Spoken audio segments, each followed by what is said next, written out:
Я потерял ползала, да. Ну, им, видимо, не понравился твой предыдущий доклад. И они такие, все, следующий тоже не придем. Ладно. Ладно, давай.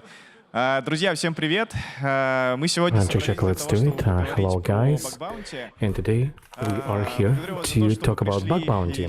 Thank you for joining us today. And you guys will make temperature up. It's a bit cold. Thank you for being part of it. It's always difficult to join on the second day and to listen because like a lot of stuff, a lot of material. Thank you so much. And today we'll be speaking about bug bounty and bug bounty outcomes.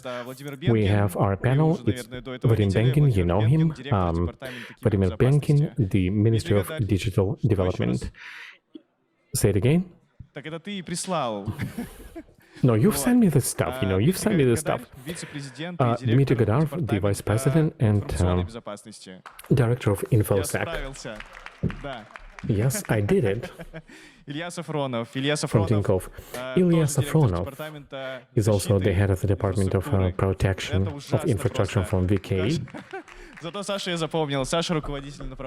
But Sasha is the head of the Department of App Protection. Okay, cool. Thank you, friends. My name is Dmitry Kim. I'm the business leader of the Standoff 365 Bug Bounty. I just want to shake us off to have a dialogue like very interesting. Well, friends, let's begin. And my first question will be about what bug bounty is. I want from each of you to hear a couple of words about what would be your definition. How would you tell to somebody who is not really in the loop what bug bounty is all about?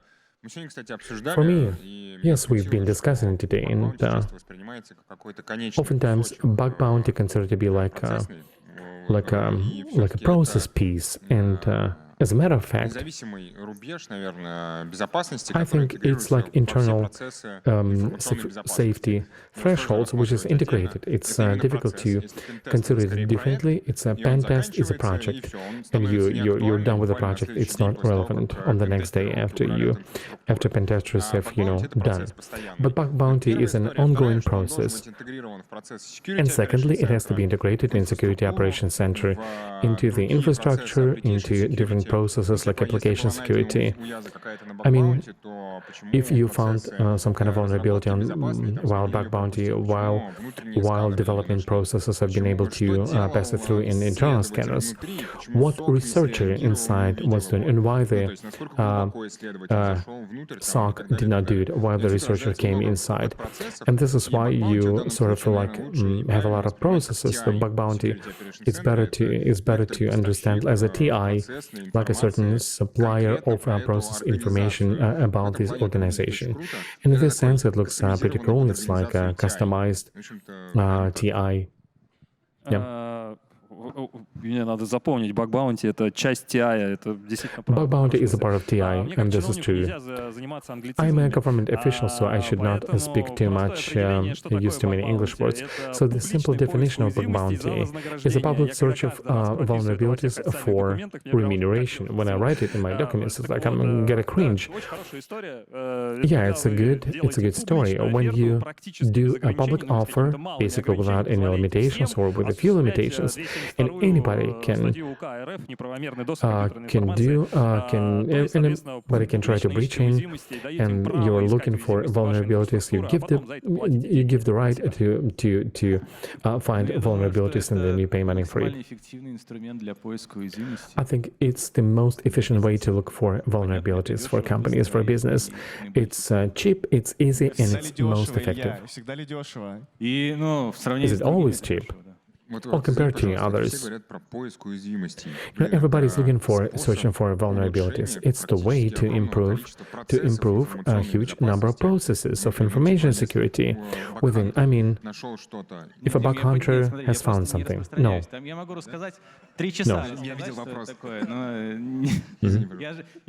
Sorry. No, I'm speaking about for business, for companies, yeah.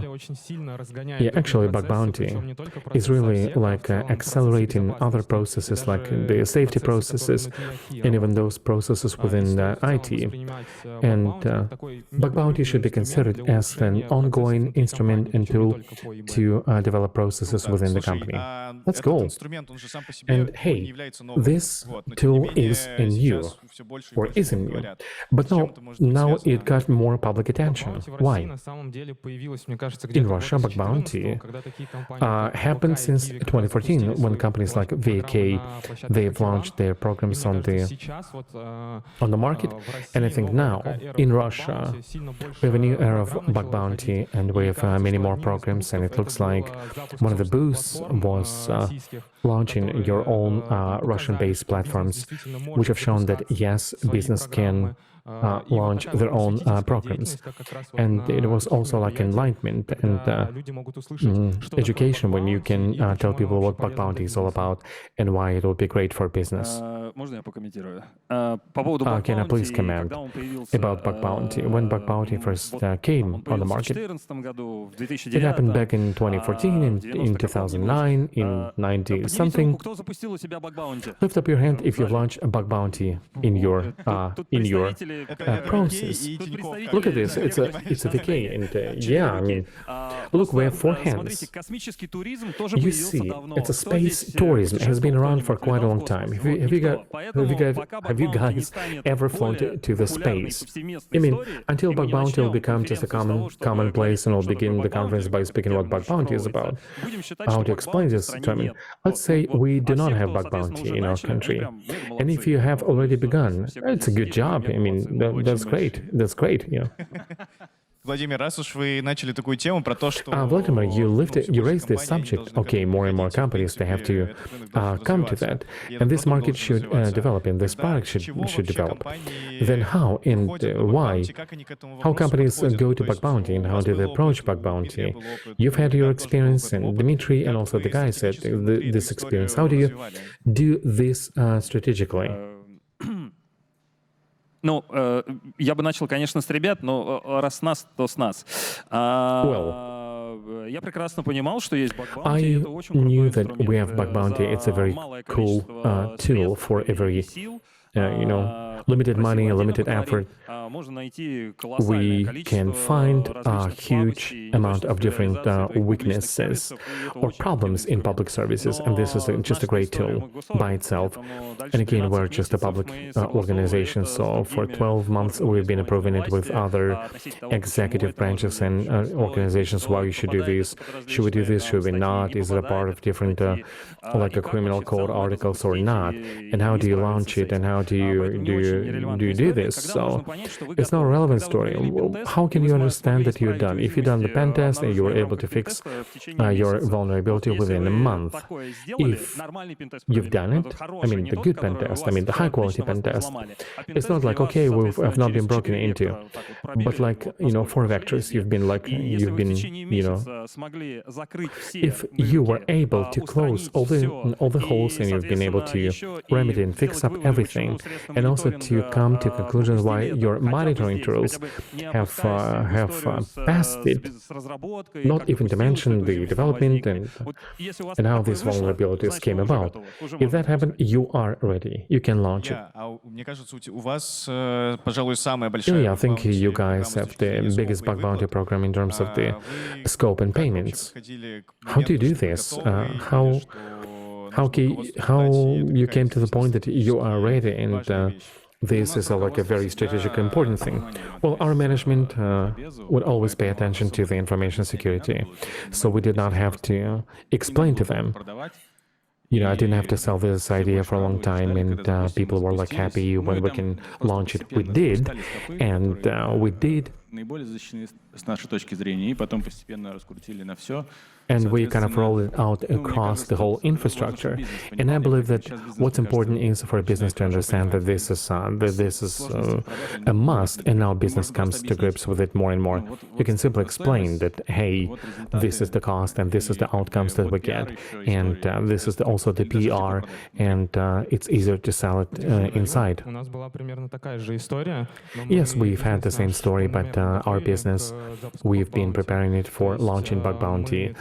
That is, we would find some kind of serious problems. We try to highlight and say that, hey, we are fixing these problems. This is what we do. And as a result, a business was following all those vulnerabilities. They were asking us, hey guys, what's new? Have you found anything? So they, as a result of Bug Bounty, they begin to dive deeper into this topic, and business enjoys it, actually. Is that true? Is business enjoying it? Yes, they do.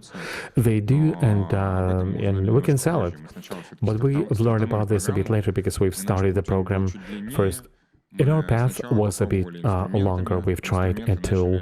We've tried some tools, and those tools begin to find some unsatisfactory amount of vulnerabilities, and internal teams also begin to find a lot of pen tests, and then pen tests would find less, and we came to internal program, then to external program, and the KPI was about the amount of reports, and we just have to get some kind of stable amount of reports, and that's why we're willing to increase payments and to develop the program. But it looks like this has been done. If I could do it again, probably I would launch this as a parallel checks.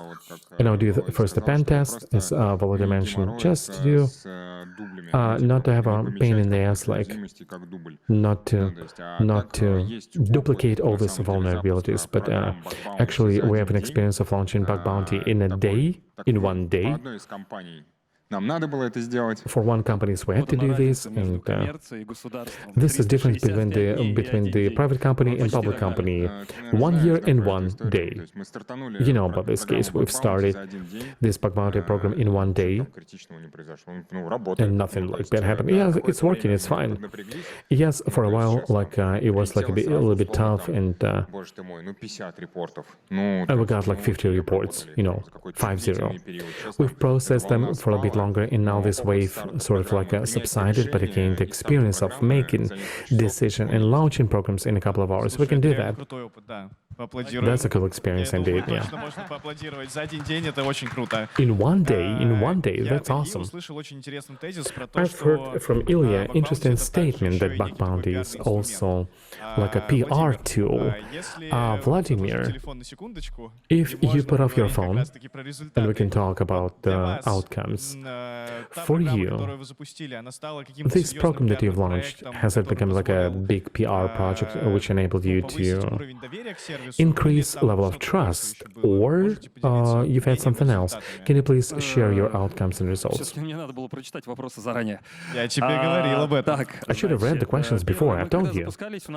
Number one, when we first launched it, we did not have any goal, we did not have any goal. Yeah, I guess we had it, but перечень не ставили, как именно пиарное but we продвижение. did not put it as a PR move, to increase the trust of the citizens. We just wanted to make our services protected. It all began very, very interesting because we're also the government organization. We have our own problems and requirements and rules. We cannot just launch whatever we want. And at first, I was sure that Bug Bounty would be for 3 or 4 year process, even using our own resources. And this is why we decided to launch it like that, because we got a lot of researchers, dozens and dozens, and several companies saying that we have a lot of researchers.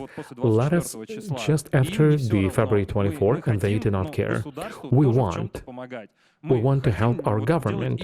We want to do it. And at first, we launched a bug bounty without any remunerations. We didn't want to pay. We just wanted to give them a pat on the back and like public recognition, simply because everybody was saying that there are thousands of researchers who care and want to help Russian government, like a social responsibility. I was happy. Hey, we have to do it. We have to launch it. We have to help them. It's the first thing we wanted to do. We simply wanted to come together with an industry and do that. Then we realized, hey, in a professional community, it's like how much you pay for crypto, and this is the level of maturity of your organization, like informal rule. And we thought that if we all pray with the merchants, with the merch, what if somebody will think that we are not mature enough, which is not true. And we're able to organize the full-fledged bug bounty with remuneration. But again, the final goal is to double-check that bug bounty is a great tool, and it is possible even for executive body. And also, we can use it. If everything will go well, you can try to make it popular, because yes, we do have an experience. Big private companies launching, the government agency launched it. Nothing bad happened, only like a super cool stories. So we found a lot of vulnerabilities. And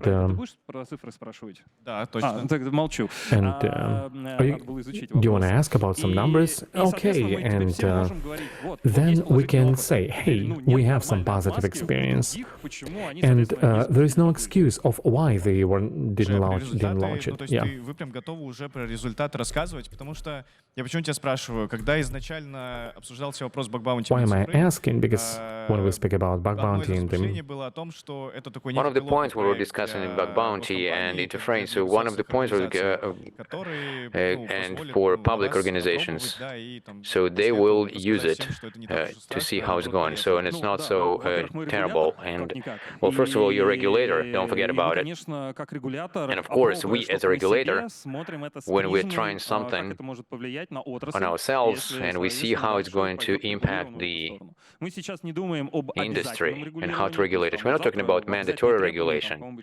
So, for example, tomorrow is the order of the government 567. So we're not going to add to it. There's going to be a gradual move to this. But we understand that people who come to us tomorrow, so give us specifications, show us the contracts, how to do it. So that's going to be great. So in our ratings and all the programs that we have, so clearly we're going to mark everybody.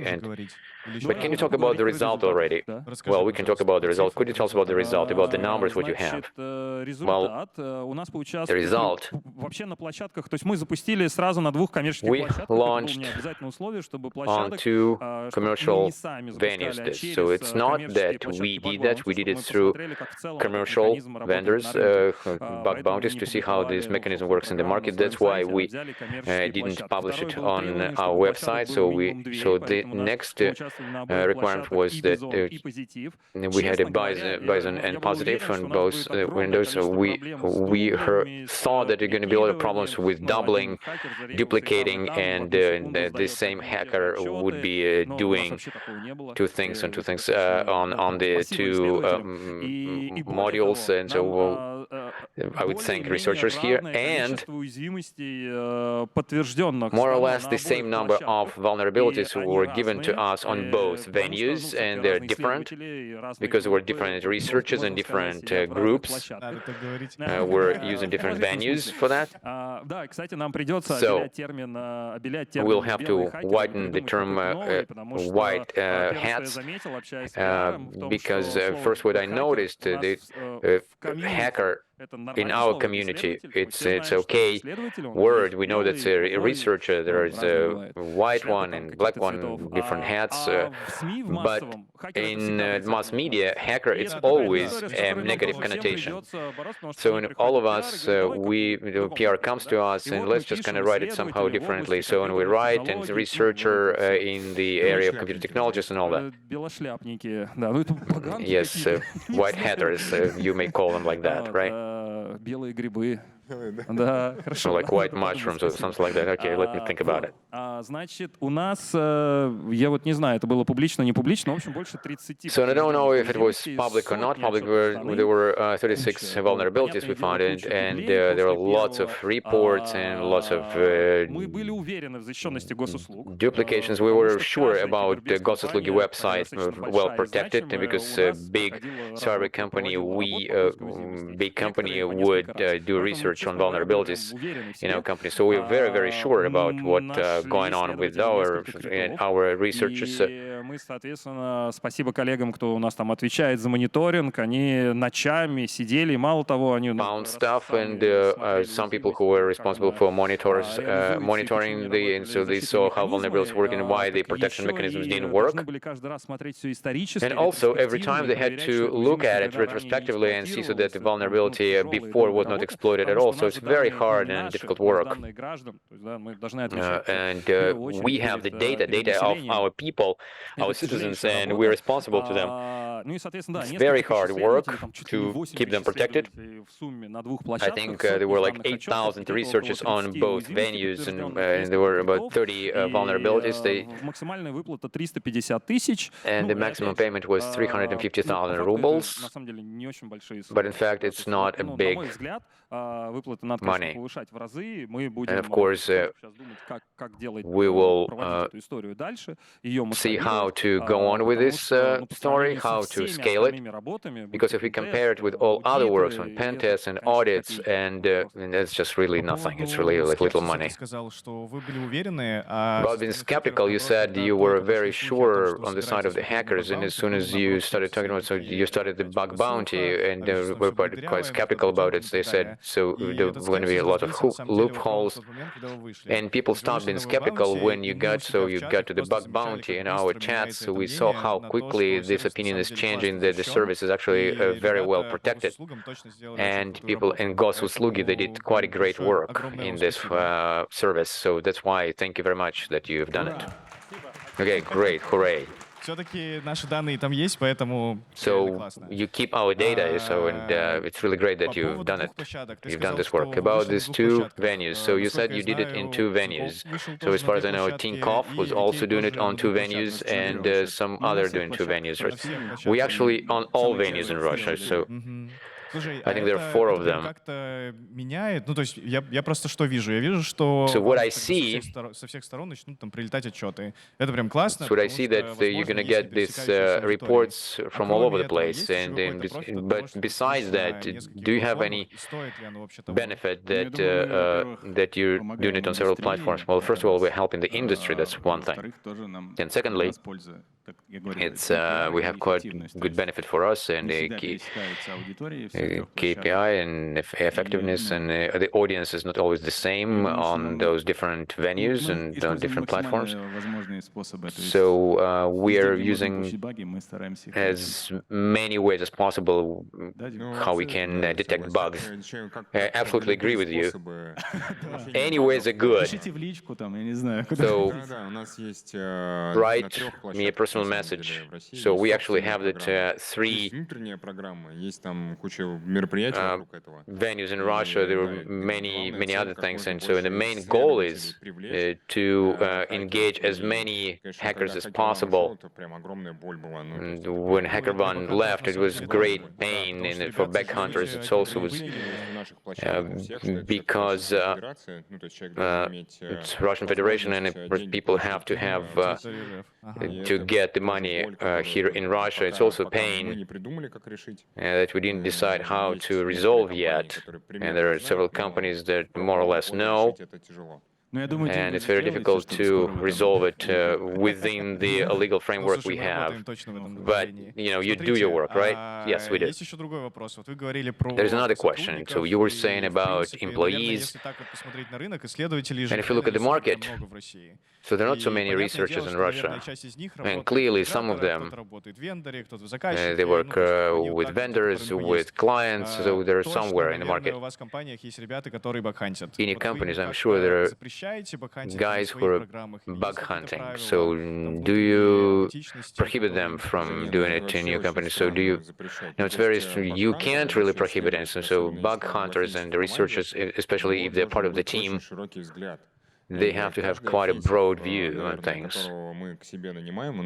And I think everybody whom we hire, so when you work in integrator and positive technologies and or integrator, so every time you have a new project, so you test a new infrastructure, and so your eyes are not blurred. But when you go to a company, what people are afraid of, so they say, so I'm going to work with just one application, so and I get tired of it and outdate it just within a year. So yes, so this rotation and opportunity to take part in different bug bounty programs, it's really great when people have this opportunity. People develop and train themselves, and it's very useful for their organization, and so that the people would continue their research work and they pen test, and they can do it. And inside the company, we actually support it not only among the information security, but also we stimulate the interest to information security from the side of all the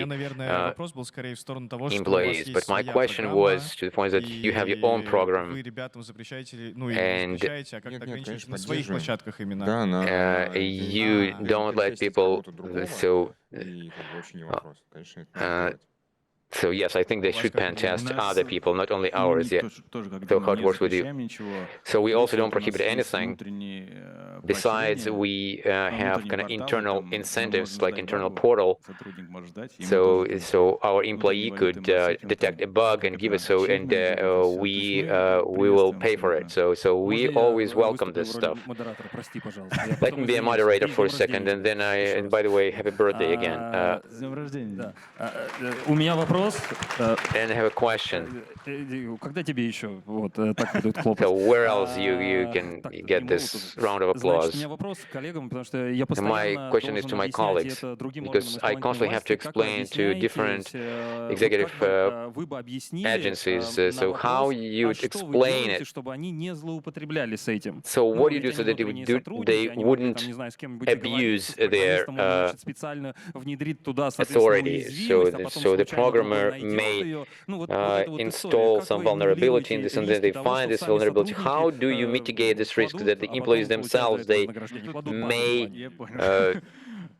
include the bug in this? Of course, in the rules that they can do it. So you can try the bug and then give it to us. No, it's like a first step, and then it usually doesn't happen like this. Actually, we never had that. So it's not so difficult to check.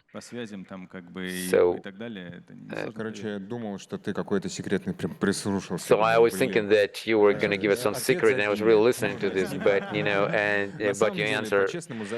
Well, actually, don't forget about this stuff. I just want to discuss it on the big stage here. So is it possible to see the attack and with POS terminal, and so nobody's going to do that. It's just so it's like somebody heard about the program, they can make some money, so they go, so they even wrote a script, and so they probably get some money with the risk they're going to be fired.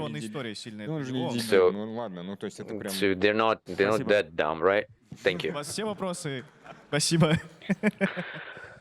Дим, я тебя хотел, знаешь, еще о чем поспрашивать? Ты говорил о том, что I also wanted to ask you, you said that you have a lot of internal bug bounty branching out. So it's not like you're working only with external research, but also some internal ones. And once a month you have like months of bugs, and then you also have this bug bounty of data. Could you tell a little bit about it? Let me kind of list these things, and I'll tell you some stories. We actually PR information security quite a lot. I believe that culture of information security and many things depend on it. And the culture of it, things that we do now, the people who are working with a brand, so we are building the internal brand of information security, and as part of it, we will have a number of events that will be very interesting for a great number of people. And then we want to include some incentives. So I'm not going to spoil it, but I will tell you what's going to be at some events. So it's going to be quite interesting and attractive for a great number of people. And we're doing it with people who are building Tinkoff brand, those who are doing the external PR, marketing, and I think like for any security person here, things that people offer and things that are obvious, it's probably not obvious for the security person. And I think it's a very good way to include brand design to information security. From time to time, we organize events where we encourage people to participate in issues of information security. At the end of the year, we had this event right before the New Year's.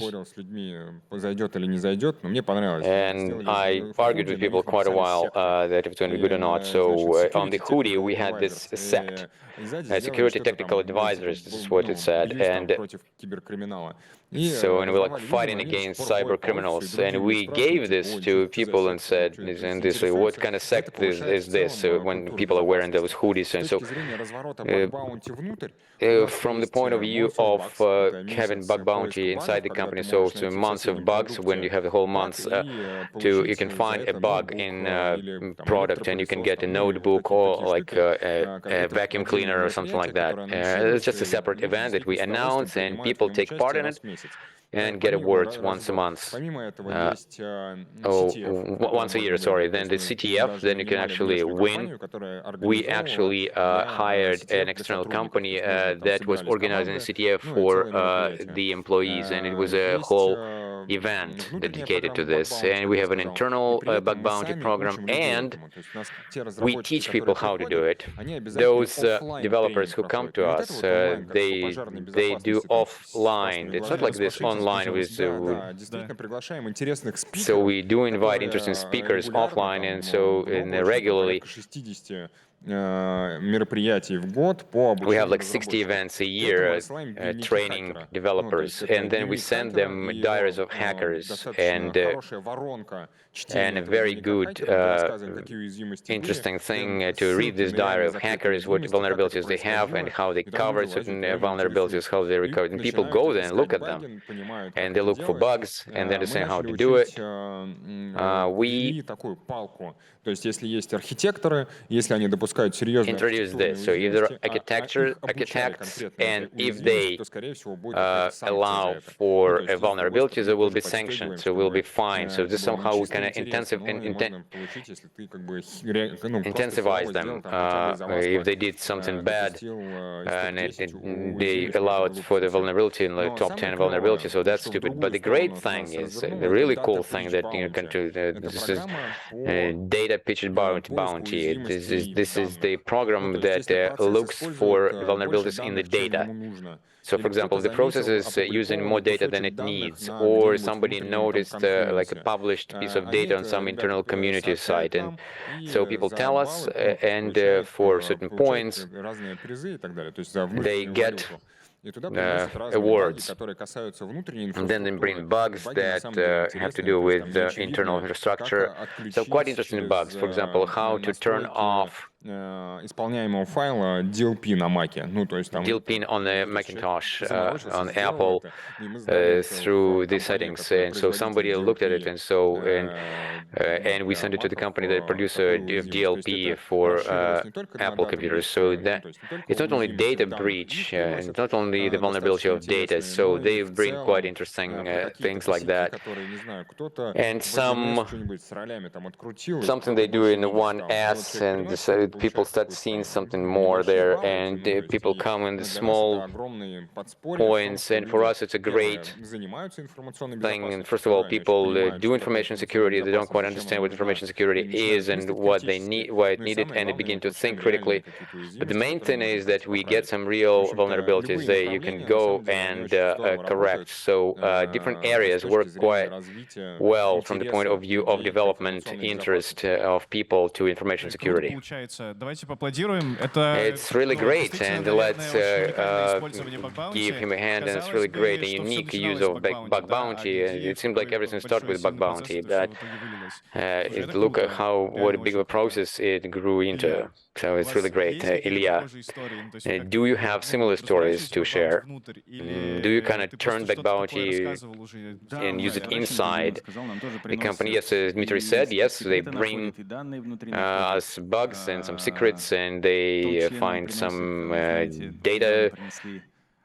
Если ты себе там ноутбук заказывал новый, менял, ты можешь посмотреть, кто там, коллега твой, какой себе ноутбук заказал там, и он говорит... So if you buy a new notebook, so you can see what your colleague, what notebook they got. So this is the incentives that we give them.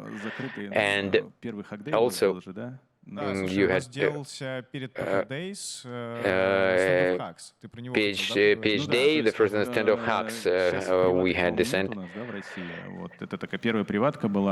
It was the first private one in Russia. So decided we're a client company, right? So tell me about the private, and I don't think so many people know about it. So we made an event.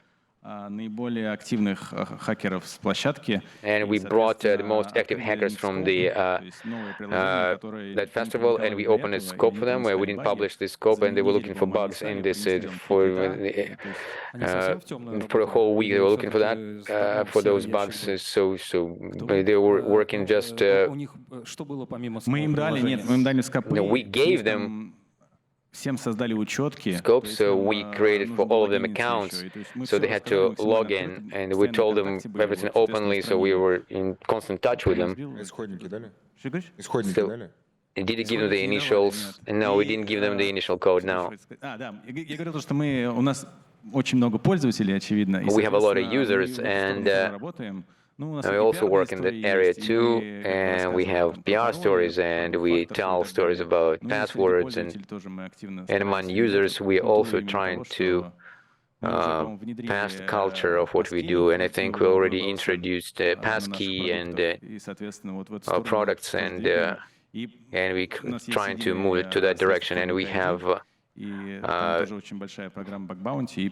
there is a big program of Bug Bounty, and some of the users bring it to us. They don't know anything about Bug Bounty, they write support, and they say, we found a problem, and they say, yes, it's great. Any things are great. And we also participated in Stand of Hacks, and I think we had two vendors, and VK and Valderis, and it was for the first time when they came to Russian venues, and before that you had your own program, Bug Bounty program, and you switched to Husk. So guys, if to speak about it more extensively, so we had quite a big event for hackers, and we brought the best 30 people, top 30, who we asked people from VK and Wildberries whom they want to invite for this, and we built a team from them. For 2 weeks, these guys were actively hacking that scope that VK brought and the scope that Wildberries brought. And over this time, they had some phenomenal results, how many vulnerabilities they found, and immediately it impacts the loyalty of hackers that came to participate. What about the first hacks? So did you have time to sleep? Because as I understand from hacks, you came here to PhD, right? Yes, right. On the 28th of April, we launched it, and I think it was a simultaneous entry to standoff and anti-standoff hacks. So we made this untypical decision, and we decided to bring the whole scope to this private event. So oftentimes company brings minimum products, so we decided to do we did it purposely, because the perpetrators are not going to look at what products you have as Bug Bounty, so they will find the minimally protected services in your infrastructure, and they will exploit vulnerabilities in them. So the quality of protection of the company depends on the minimally secure service. And that's why we decided to bring all our scope to Bug Bounty, and that actually met our expectations. We got quite a bit of reports that showed us those dark corners that we were unaware of, and we got some sort of stress test of our processes that we have room for improvement, and and fix our vulnerabilities. And the main task was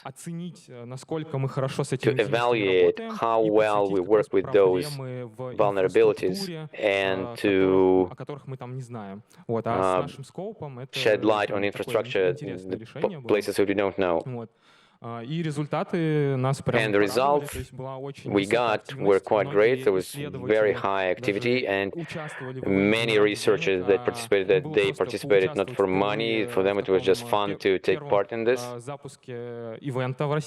In this first launch of the event in Russia, it was very interesting for them to compete with other researchers, to try themselves in different areas and different roles, and UVK was quite interesting when they launched quite a complex scope of testing and instead of hacks. This is an ideal place to bring such products for bug bounty, and from the point of view of launching this at such event, that was a super positive experience because they bring top researchers to such events and they showed their effectiveness in different venues before, and they also are part of a community that you can trust. And say your business is afraid that some guys will come and begin to break in and hacks. Instead of this is an event where the level of trust to researchers is much higher. So we actually working as PR people for this event. И мы при этом не платим совсем. And we don't pay at all. So we'll talk about it later, right? Because many people are afraid that to bring it to public, but actually it's a great opportunity when the number of these groups is limited. So but you're going to have minimal risk because you have all the accounts with names and so different audience. It's not a pen testers. So you may have like an internal administrative environment. There were quite interesting ideas in this community. They were saying, let us to come to your storage and let's try to break in your scope. Such type of bug bounties you can launch at such events. And I think it can be a great development of this type of events. So are you happy that we didn't go there? That's a good question. So when we discussed that with our guys, so we were looking how our guys are like driving and having fun in the storage. Ilya was talking about the internal systems, and I would like to ask Dmitry and Vladimir. The internal system is bug bounty, so that's a principle. So or you can develop it more. So when you build the whole process with external applications, and now you kind of turn in and using experts from the outside. Let me start with this. We in general thinking about it. And it's not like we're projecting or designing or planning to launch it tomorrow. No, we're thinking about how we're going to launch it. Well, first of all, bug bounty, most of all, and in general, understanding this so the public search for vulnerabilities. Anyway, what I'm going to say, so for bug bounties, first it's for public portals. Big external development of application, web application, and mobile application. So we bring everybody. So you bring it and you start bug bounty. Now we're thinking about some sort of infrastructure bug bounty or pen test on the maximum or red team. For the like open offer or something like that, we can try to launch such a pen test in the bug bounty mode, so that the teams would be fighting over a particular story and they would get awards for that. It's completely different level of awards. Maybe they'll pat them on the shoulder twice, or they'll have like a photo session, and it's a completely different story. And in general, we are lured to that story. It's a very interesting story, and we don't understand how theoretically it's possible. I have no idea how to approach that. Maybe in 3 to 5 days, and Yeah. Well, that actually sounds much better than pen testing. And do analysis of protection of internal systems. And if you look at real attacks, and when a perpetrator and a pen tester is within the infrastructure, and it's rarely so, then when they exploit the applicable inside this, so you use different methods. So we have analysis and of course of internal systems, and we use tools and we automate certain things, and it seems that it's enough. If you launch a different stage of this program, that would be like cool. And I think I never thought about that, but we can discuss it later. Yeah. Yeah. The Ministry of Digital Development, he can launch it like tomorrow, you know. Yeah, tomorrow before night it will be up and running, but you can write thank you to the Ministry of Digital, you know, for the idea. You have seen the kind of attacks and written reports. We can see there is no applied vulnerabilities exploit. Yes, but like very few. And here we come to a different topic, because we're trying to promote bug bounty for the non-tolerable events, and it looks like to what you've been speaking about. And all in all, could that become the next stage for bug bounty? I mean that you're fine, you understand how things are working. Or another scenario, I spoke with one of the clients and they said, could that be alternative to a classic bug bounty? I know that I'm going to have a lot of vulnerabilities and probably it'll take me a long time to fix them. But if there'll be a certain vector which will lead to a tolerable event, that means that I can fix it here and now. It's about a different level of remuneration. It's just different level of remuneration, especially if it's a team working. You have to understand that pen tests usually a team effort. If you want to bring them into this story, not only by a pat on the back, it's a different money, and the goal should be different. It's always tough, you know, when you have some problems within the classic pen testing, especially if you speak about the governmental agencies and organizations as clients. You do have this problem. Did you guys penetrate it or not? It's about some flags, you know, with a CTF, you know, at the maximum rate. You have to install it. And now, as we are deliberating on this, we understand that we do have a minimum levels that you can submit vulnerability, like you found, you know, penetration point, you're able to fix yourself in the system, you continue, you're afraid to continue because the monitoring is going to see you and you'll be like erased, and it's an end game. But you can persist in the system, you get their 2 million rubles, and yeah, like get your couple of million rubles, whatever the premium will be, you know, for persisting in the system. If the security operations have also caught you, you also gotta get some, not only pat on the back, but get a little bit of check, you know, depending on how deep you got into the system and why, you know, why. Okay, let's move on to the next question, you know, pat on the back or giving them the money, or pat them on the back with money. Two final questions would be quite popular. Number one would be about, you know, if you talk about bug bounty, oftentimes the executives are saying, hey, we are building vulnerabilities management, or buying products and firewalls, and we do a regular pen test. Does it mean that we also have to add bug bounty to all of these expenses? It looks like, Dima, you started this. It's a whole process. How can it be compared to all other processes? Does it mean you go stage by stage, or you just do it differently? I think at the start it's all be step by step. It looks like you can start it, but like do a pen test and have a desire in money for yet another pen test, and then to move into this program without having like breaches on your perimeter. so that you can kind of check in the new versions. It's an independent process, just an independent process, which should be integrated by Security Operations Center with application security tools, with infrastructure security, and so on.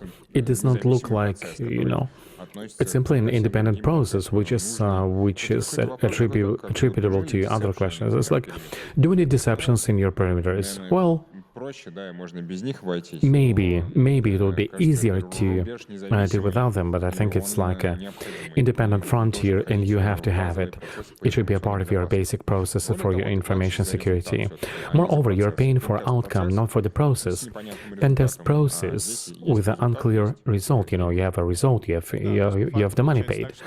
So as a matter of fact, you basically, like, you have some vulnerability shown, but you pay only if it's valid, it's giving some impact. Yes, it could be for the company which is investing less, and it's like companies' top management. They invest less into InfoSec, but you can just attract their attention to that, because it feels like it's a bug bounty which is easier to sell to executives, Vladimir, come join us with our bug bounty, I want to agree with Dima. Even before that, he was speaking that bug bounty, it's a super cool stress test of a big number of your internal organizational processes. Right now, with this kind of bug bounty that we've done in the Ministry of Digital Development, we haven't done it all. I mean, we have a great outcome. We're super grateful to the testers and the community, but within ourselves, we're not happy. We're not happy at all. It took us a long time to fix it, and all in all, we think we're quite mature. It's a high maturity for systems we have, like a super high, but still, we are very delayed. It took us a long time to do things. You can react much faster. In terms of like expenses, let me give you a little bit like a painful aspects. This kind of internal expenses are astronomical. If you've never done it before, you will be crazy mad of how many reports you got. Who's going to get this report? Your programmer is saying, I have no idea what vulnerability is. Go away from me. I can write code, but an IB guy or InfoSec guy is saying, yeah, you have a vulnerability, but I cannot write code. Look in the code, but this is the vulnerability. Right here, this is the exploit, and the IT guy is saying, exploit, let me go to Wikipedia and find out what exploit is all about. Your internal expenses will be like crazy bad, crazy big. And it's a good stress test for any company. What will be your reaction? How are you going to be fixing it? Ilya is smiling because he has a different opinion. We've been doing this for 10 years. And I can just tell you, hey, it's all good if it's like a scanner. It's a high-level scanner, but if your computer scanner and people bring it to you, it's much more valuable. Yes, I guess it's a stress test, but when you're building your processes up and running and you sit down a couple of guys, it's going to be very efficient. As a matter of fact, for the business, it's going to be like a non-stop audit. Usually you get an audit like once a year, and you're fine. But just imagine that you have a non-stop audit. You're paying for actual findings, and everybody's happy. And when the process is streamlined, you guys have all the bots and all the stats, and we can see the top hackers, and you can build in analytical tools, what kind of vulnerabilities are usually given to you, and you can rebuild your developer courses, like if it's XSS, you teach them how to fend off from the XSS. I guess at first it's a huge cost, and then everybody's good and things are rolling. No, you don't have to start the public program right away, right? You can just regulate your costs. Yeah, you're not attached to things. For example, you want to get like 4 reports every quarter. You got paid, and you sort of like drop your prices to a minimum. You decrease your prices, and then you save money. And you have to understand that you fully manage your prices. So if you guys will like it, write it to Wiki. We'll teach you how to do bug bounty. Yeah. I also wanted to add that the bug bounty is indeed not only stress test, it's also a marker of how well your processes are working. And actually, I don't think there is any other tool like that who will be able to evaluate how good are your processes within the InfoSec team. There are very few, and bug bounty would be probably the only tool which works like a non-stop. It enables you to do this kind of non-stop evaluation. I'm just thinking about the infrastructure pen tests, you know. The attack vectors, usually there are two main vectors of attacks. There's a penetration via web, which is less, and a huge vector is a phishing. Phishing, maybe you can do the not bug bounty, but fish bounty. You know, if you fish and you get some money, you know, and you can get into the system, you know, fish bounty for y'all. And I guess antivirus, I need to approve it. I need to go and to approve, you know, for the fish bounty. You take me with you, and we'll just deal. There is also a third story. You guys have a very mature infrastructure. It's a very, very big infrastructure, very well. And across the country, we have a huge problem of so-called the weak perimeters, inversion, simple, dumb perimeters. You know, still we have like we got a create for Windows, and in Russia they found like 14,000 IP addresses with the Windows with this kind of launch service. And I thought, why don't we make this kind of product? If it's like a full of holes, like a Swiss cheese, let's put a proxy which will say, no, I'm not have 1,000 but 8 million holes. And to set it for proxy, yes, I'm service, like you're scanning, and it communicates with you. Yes, so like, you know, do a patch, and I'm afraid that we'll push this whole market of automation pen test. Will be automated, will be persistent, will be scanning, and I think it will be serving a different cause. I want to reformulate. Yeah. Let's do it this way. You'll be surprised of how I'll be reformulating. I really like stenography in my university. Let's say 1 million for vulnerability. If you have a vulnerability on your external perimeter, the fine is 1 million ruble. 1 million ruble. Yeah, that would be a good idea. But all in all, we've touched upon this issue that we have a lot of organizations and companies who have a lot of holes on the perimeter. Perimeters are weak, and this kind of company usually has very low budgets for security. And if you have a low budget for safety and security, should you use this tool? And how do you launch with such a launch your bug bounty with a low budget? You can always do some offer or a program within which you don't buy, but you just do the Hall of Fame and you say, hey, this kind of researchers here, they've intruded, and they can use it as a resume or motivation, you know, for research on these products. I think it's actually most important to build a channel, which could be utilized researchers to whistleblow the problem, because oftentimes the problem is the guys do not know who to write and who to tell. And even if you've launched such a program without any payments, it's still great. I want to say, before we finish, when we launch our bug bounty in the Ministry of Digital Development and Goslugi Public Services, we wrote down in our ministry, in our department, in the feedback portal in Goslugi, and the citizens would write about vulnerabilities of different federal agencies. I found the vulnerability here and there, and you guys have launched a bug bounty program. You know, this is the vulnerability of something else, you know, some social stuff. I mean, the huge number of applications. And I think there is nothing cheaper than bug bounty. I don't know, take a student and make them to build InfoSec on the open source. I guess it will be comparable, but quality-wise, I'm not sure. So I think that's cool. Bug bounty is a super cool story, for sure. Friends, we don't have much time left, and I want to thank you for sharing your opinions and your time, and for giving us comprehensive view and perspective about Bug Bounty, and showing all the benefits, all the cool stuff, you know, and all the efforts. So, thank you so much. Once again, we would like to finish up our session, and I want to thank every guest who is sticking with us, and we'll finish up, and stay with us because I have a gift for you. Thank you, guys.